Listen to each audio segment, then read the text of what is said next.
Our next Ignite presenter is Katie Olson, a teacher at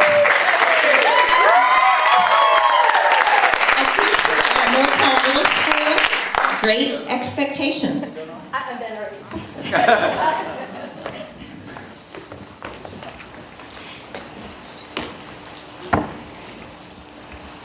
Hello everyone, my name is Katie Olson. I'm a new Trojan at North Hall Middle. This will be my first year at the middle school after 10 years in elementary, 9 of which were at Lyman Hall and Ryan Jones. Today I'm going to talk to you about Great Expectations. Great Expectations was the 13th novel written by Charles Dickens in 1861. I'm just kidding. That's not what I mean by Great Expectations. I had to Google that much. I'm a math person. But I'm not going to show you a bunch of charts, graphs, or statistics either. I see the panic on some faces out there. Trust me, no mental math will be involved. The best speakers tell stories, so that's what I'm going to do today. But before we begin, let's get this out of the way. A wise man once told me, if you want to be good in front of large crowds, you have to practice. So when your leadership gives you the opportunity to speak in front of your colleagues, take it. It will only make you better. So, if you hear a quiver in my voice or notice my face getting super red, you do not need to call 911. I'm not having a stroke. These are simply physiological symptoms of me overcoming my fears. I'll begin in about 4 minutes. On with the story. This is a story about perspective and reflection. Each person will get something a little bit different from this story. So as you hear this, I need you to keep an open mind and think about the students and staff in your buildings. I grew up in a middle-class family in a small town in Michigan. Both of my parents worked, so we stayed home by ourselves until they returned. Sometimes I wonder how we survived some of those fights we had, but we did. My sister's 2.5 years older, my brother's 16 months younger, which means I'm a middle child. Raise your hand if you're a middle child. Okay, so you feel my pain. If you're not, I'm sorry. 5 minutes is not enough time for me to explain it to you. So we'll just have to move on. My sister Heather struggled academically. She mostly received C's, which my parents seemed thrilled with. I once asked my mom why they were so excited by her C's and upset by my occasional B. She said, "We're just trying to get her through graduation, Katie." Then there's me. I'm always trying to better myself. I'm what you call self-motivating.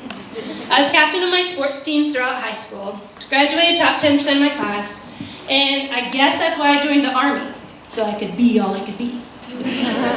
Finally, there's my brother, who was the smallest in his class and painfully shy. He struggled to make friends and find places he could fit in.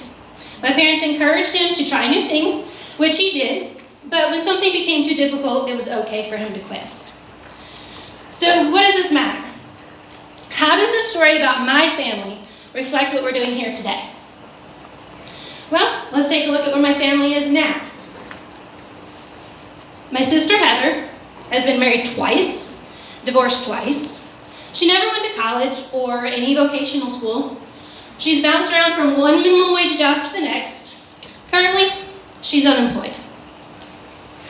Heather could represent our students that struggle, the ones that just don't get it, the ones that need way more than what we can give them, those students that were just trying to get through the year so that there's someone else's problem next year. I wonder where she could be today if my parents expected more from her. Then there's me. I'm standing here in front of you today, still trying to overcome fears, still trying to better myself, still trying to strengthen those weaknesses. Where could I be today if my parents believed in me as much or more than I believe in myself? I guess I could represent those students that fly below the radar. Those ones that are doing well enough and not a behavior problem, so we just don't have time for them right now. We always hope to get back to them later, but we usually don't. Finally, there's my brother, who has moved from one job to the next, searching for that perfect job that he's completely satisfied with. If my parents had encouraged him to persevere through the hard times, maybe one of those jobs he gave up was the right one.